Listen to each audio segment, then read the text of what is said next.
Staff है, प्यारे बच्चों,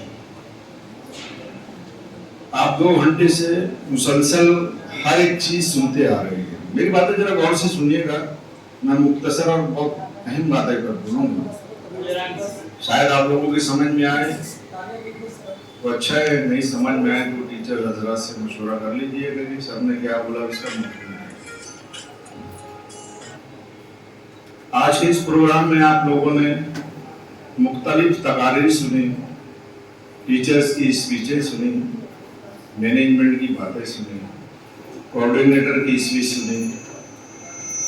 आपके जहन में कुछ ना कुछ पॉइंट्स तो आए होंगे कि हमें 10वीं के बाद क्या करना है। ये 10वीं जो है, ये आप लोग खुश नसीब हैं कि शायद ये आपका आखिरी बैच होएगा। इसके बाद से नई पॉलिसी के अंदर में गवर्नमेंट ये 10वीं का जो बोर्ड एग्जाम है वो खत्म कर रही है। अब पूरे हिंदुस्तान में सिर्फ एक ही बोर्ड का एग्जाम रहेगा, 10वीं जो है ये होम एग्जाम कर दिएगा। तो इसका मतलब ये है कि भाई 10वीं जो है उसको कोई वैल्यू नहीं है, ऐसा नहीं है। ये 10वीं जो है आपकी जिंदगी का एक बेस है। अगर हम इसको सीरियसली लेंगे तो हमें 2 साल के बाद इस रुख पे जाना है, हमें हमारे तालीमी सफर किस रुख पे सफर करना है वो आपको समझेगा।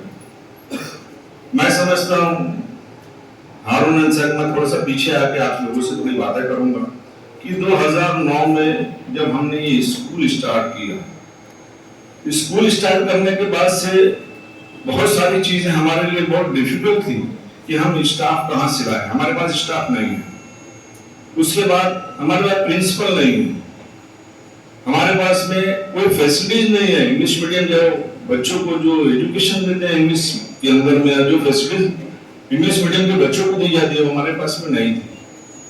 हमने बड़ी कसम पुलिस के हालात में ये यूनिट को स्टार्ट किया। स्टार्ट करने के बाद में आपने स्पीच में सुना है कि 2009 के बाद से लगभग लास्ट ईयर का जो पहला साल था,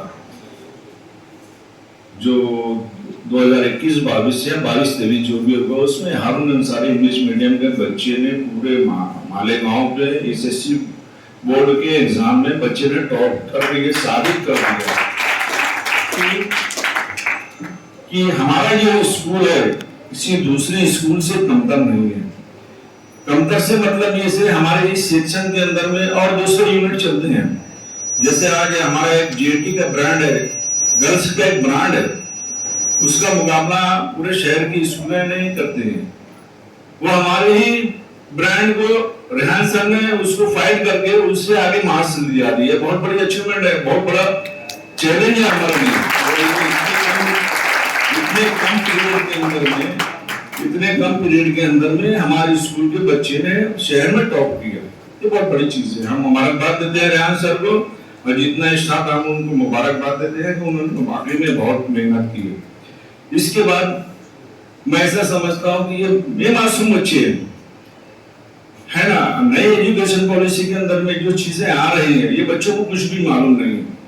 ये मैनेजमेंट को मालूमात है, स्टाफ को मालूम है कि आप बच्चों को क्या एजुकेशन देना है, इन्हें किस रूट के ऊपर निकालना है।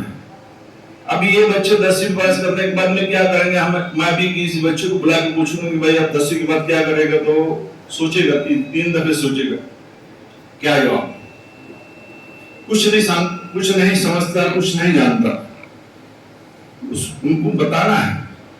जैसे एक बुरा मत मानना, जैसे एक मारवाड़ी का बच्चा होता है, वो अपने बच्चों को एक स्टैंडर्ड से बोलता है कि बेटा आपको ये लाइन पे जाना है, और बच्चों को उस लाइन के ऊपर वो मेहनत करवाता है, और बच्चों को जहन उस तरफ गाड़ी करता है कि ये तुम्हें पढ़ना है, उसके लिए कोचिंग लगाता है।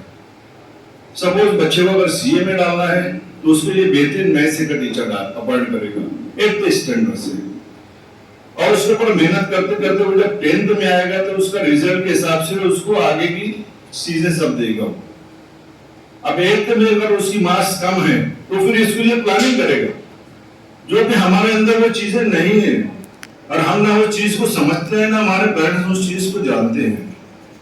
आगे जो पॉलिसी आ रही है वो हमारे पेरेंट्स उससे भी लाइल में है। हम हम वो चीजों को समझते हैं कि हम इन्हें क्या देना है। अब हमारे बच्चों की जिम्मेदारी है कि हमारे जो टीचर्स हैं ये बच्चों को एक सेंटर से उनके पेरेंट्स के साथ में मीटिंग लेके बच्चों को जिसमें सब्जेक्ट में महारत हासिल है, जैसे इंग्लिश उसकी बहुत अच्छी है तो उसको बेहतरीन इंग्लिश का लिटरेचर बनाइए, बेहतरीन इंग्लिश का प्रोफेसर बनाइए कि वो हमारे समाज को कुछ दे सके। हमारे सामने लोधी साहब बैठे हैं, वो इस बात की गवाही देंगे कि इतने बड़े कोर्ट के अंदर में कम से कम 100 से 50 से 100 वकील हैं, 150 वकील है। 150 में से आप गिनती पे उंगली कर ले कि इंग्लिश के अंदर में कितने लोग ड्राफ्ट कर सकते हैं, बहुत कम लोग करते हैं। ये हमारी कमजोरी, हम उसको समझते नहीं है। डिग्री तो ले लेते हैं मगर वो क्वालिटी नहीं है हमारे अंदर। समझते हैं कि बस बीए कर ले, इंग्लिश ले ले तो हमें नौकरी नहीं मिलती। नौकरी नहीं है। अगर आपके पास में नॉलेज है, आपके पास में क्वालिटी है तो आप दुनिया में कहीं भी रहेंगे तो आपको पैसा कमाना कोई मुश्किल बात नहीं है। पैसा आपके पीछे चल गया है, आप सिर्फ उसको मेहनत करो। मैं एक छोटी मिसाल देता हूं, जैसे लोधी साहब बैठे कोर्ट के बाहर में, उनके पास में एक लाइन में आदमी बैठा है, टाइपराइटर लेके बैठा है। एक आदमी जाता है, 1000 आदमी जाते हैं, उसको पैसा देते हैं, कुछ एप्लीकेशन टाइप करवाते हैं, वो एप्लीकेशन लेके वहां जाता है। वो रोज का हजारों रुपया कमाता है, बैठे बैठे खुद की लाइफ जीता है। समझ में आए तो काम करना है, नहीं समझ में आए तो काम नहीं करना। तो हम ये ना समझ के हम डिग्री लेके हमें नौकरी नहीं मिलेगी। नौकरी जो है ये सेकंड पे रख दीजिए आप। अब जो जमाना आ रहा है, अब जो जमाना आ रहा है वो नौकरी का जमाना नहीं है। वो सिर्फ अपने आप को प्रेजेंट करना है कि हमारे अंदर में ये चीजें हैं और हम जो करते हैं पैसा हमारे पीछे आना चाहिए। हम पैसे को पीछे नहीं आना। हम जब पैसे को पीछे भागेंगे तो हम कहीं ना कहीं ठोकर लग के गिर जाएंगे। हम नाकामयाब हैं, सक्सेसफुल नहीं है। हमें सक्सेसफुल बनना है और सक्सेसफुल बनने के लिए आपको आपके पेरेंट्स की गाइड की जरूरत है। हमारे बच्चे, हमारे जो टीचर्स हैं, हमारे जो प्रिंसिपल हैं, मैनेजमेंट है, ये सब के पास में आके आप मालूमात लीजिए। आपको किस लाइन पे जाना है। और मैं बोलता हूँ कि रेहान सर, इसके बाद अगर आप ये अलविदाई पार्टी बुलाएं तो सिर्फ बच्चों को ना बुलाएं, इनके पेरेंट्स को भी बुलाइए आप। उसमें 2 फायदे रहेंगे कि बच्चों को एक तो सिमत मिलेगी कि हमें बच्चों को किस सिमत में जाना है। बच्चे के समझ में नहीं आए तो वो पेरेंट्स समझेगा, फिर अपने बच्चों को समझाएगा और उसके ऊपर वो काम करके वो एक अच्छे इंसान बनेगा। मैं पूरे स्टाफ को मुबारकबाद देता हूँ कि जैसे उन्होंने चैलेंज किया है कि पिछले साल हमारा रिजल्ट 100% था। हमारे स्कूल सारे इंग्लिश मीडियम के बच्चे का जो टॉप था, एक बच्चा टॉप आया। इस साल हम 10 बच्चे टॉप लेके आए, है ना। इतनी देर में अपने बात करता हूँ।